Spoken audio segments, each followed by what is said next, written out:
అందుకే నాకు బాగా ఇష్టమైనవి 2 తిథులు. ఒకటి మార్గశీర్ష పూర్ణిమ, 2 మాఘమాసంలో కృష్ణపక్షంలో రాత్రి కలిగిన చతుర్దశి.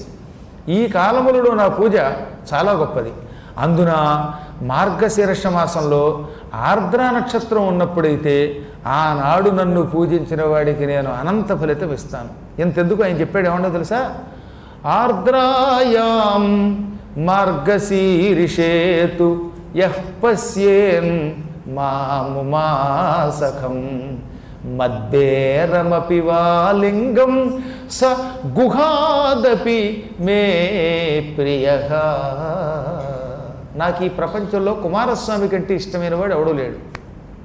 కానీ మార్గశీర్షంలో ఆర్ద్రా నక్షత్రం నాడు అమ్మవారితో పాటు ఉన్న నా విగ్రహాన్ని కానీ, అంటే శివపార్వతుల యొక్క విగ్రహం కానీ, లేదా